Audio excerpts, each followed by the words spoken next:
Hi guys, welcome to let's cook with Aishu. ನಾನಿವತ್ತು ತುಂಬಾ simple and ಈಸಿಯಾಗಿ ರೆಸಿಪಿ ಮಾಡ್ತಾಯಿದ್ದೀನಿ. ಅದೇನೆಂದರೆ ತಾಲಿಪಟ್ಟೆ ಅಥವಾ ಮಸಾಲ ಪುರಿ ಅಂತ ಕೂಡ ಕರೀತಾರೆ. ತುಂಬಾ ಸಿಂಪಲ್ಲಾಗಿ ಮಾಡ್ಕೋಬಹುದು. ಇದನ್ನು ನೀವು ಮಾರ್ನಿಂಗ್ ಬ್ರೇಕ್ಫಾಸ್ಟ್ ಅಥವಾ ಈವ್ನಿಂಗ್ ಸ್ನ್ಯಾಕ್ಸ್ ಕೂಡ ತಿನ್ಬೋದು.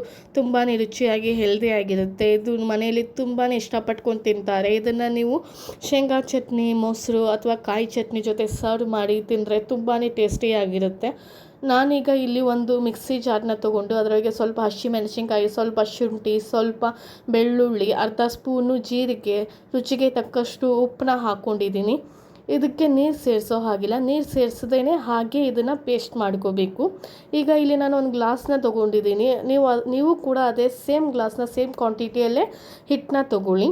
ಈಗ ಈ ಒಂದು ಗ್ಲಾಸು ಅಕ್ಕಿ ಹಿಟ್ಟು, ಒಂದು ಗ್ಲಾಸು ಗೋಧಿ ಹಿಟ್ಟು, ಒಂದು ಗ್ಲಾಸು ಜೋಳದ ಹಿಟ್ಟು, ಒಂದು ಗ್ಲಾಸು ಬೇಸನ್ ಕಡಲೆ ಹಿಟ್ಟು, ಒಂದು ಗ್ಲಾಸು ಆರ್ಗ್ಯಾನಿಕ್ ಕಾರ್ನ್ ಫ್ಲವರ್ ಅಂದರೆ ಇದಕ್ಕೆ ಗೊಂಜಾಳದ ಹಿಟ್ಟು ಅಂತ ಕೂಡ ಕರೀತಾರೆ. ನಾವು ಪೇಸ್ಟ್ ಮಾಡ್ಕೊಂಡಿದ್ವಲ್ಲ ಆ ಪೇಸ್ಟ್ನ ಹಾಕಿ, ಅರ್ಧ ಸ್ಪೂನು ಬಿಳಿ ಎಳ್ಳು, ಆಮೇಲೆ ಸ್ವಲ್ಪನೇ ಅಜವಾನ, ಸ್ವಲ್ಪ ಇಂಗು, ಅರ್ಧ ಸ್ಪೂನು ಅರಿಶಿನ, ಒಂದು ಸ್ಪೂನು ಆಯಿಲ್ ಹಾಕಿ ಚೆನ್ನಾಗಿ ಮಿಕ್ಸ್ ಮಾಡಿ.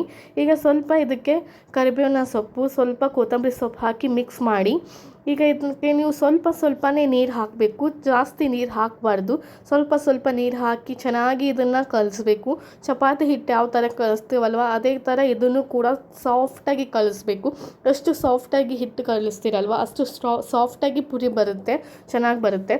ಈಗ ಇಲ್ಲಿ ನಾನು ಒಂದು ಸ್ವಲ್ಪ ಹಿಟ್ಟನ್ನ ತೊಗೊಂಡು ಅದನ್ನು ಸಣ್ಣದಾಗಿ ಗೋಳಾಗಿ ರೌಂಡ್ ಮಾಡಿಕೊಂಡು ಒಂದು ಕವರ್ಗೆ ಎಣ್ಣೆ ಹಚ್ಚಿ ಕೈಯಲ್ಲೇ ಈ ಥರ ಮಾಡ್ಕೋತಾ ಇದ್ದೀನಿ. ನಿಮಗೆ ಯಾವ ಥರ ಕಂಫರ್ಟೇಬಲ್ ಆಗುತ್ತೋ ಆ ಥರ ಮಾಡ್ಕೊಳ್ಳಿ. ಇಲ್ಲಿ ಸ್ವಲ್ಪ ಆಯಿಲ್ನ ಬಿಸಿ ಮಾಡ್ಕೊಂಡಿದ್ದೀನಿ. ಆಯಿಲ್ ಬಿಸಿ ಆದಮೇಲೆ ನಾನು ಇಲ್ಲಿ ಪುಡಿ ಹಾಕ್ತಾ ಇದ್ದೀನಿ. ಈ ಪುಡಿನ ನೀವು 1-2 ನಿಮಿಷ ಮೀಡಿಯಮ್ ಫ್ಲೇಮಲ್ಲಿ ಫ್ರೈ ಮಾಡಿಕೊಂಡ್ರೆ ಆಯಿತು, ತಾಲಿಪಟ್ಟಿ ರೆಡಿ ಆಗುತ್ತೆ. ತುಂಬಾ ಸಿಂಪಲ್ಲಾಗಿ ಮಾಡ್ಕೋಬೋದು ಇದನ್ನು, ಅಷ್ಟೇ ಟೇಸ್ಟ್ ಕೂಡ ಆಗಿರುತ್ತೆ. ನಿಮಗೆ ಯಾವುದು ಬೇಕೋ ಆ ಸೈಡ್ ಡಿಶ್ ಜೊತೆ ಇದನ್ನು ಸರ್ವ್ ಮಾಡಿದರೆ ತುಂಬಾ ರುಚಿಯಾಗಿರುತ್ತೆ. ಐ ಹೋಪ್ ನಿಮಗೆ ಈ ವಿಡಿಯೋ ಇಷ್ಟ ಆಗಿದ್ದರೆ ಪ್ಲೀಸ್ ಲೈಕ್ ಆ್ಯಂಡ್ ಸಬ್ಸ್ಕ್ರೈಬ್ ಮಾಡಿರಿ, ಕಮೆಂಟ್ ಮಾಡಿ. Thank you.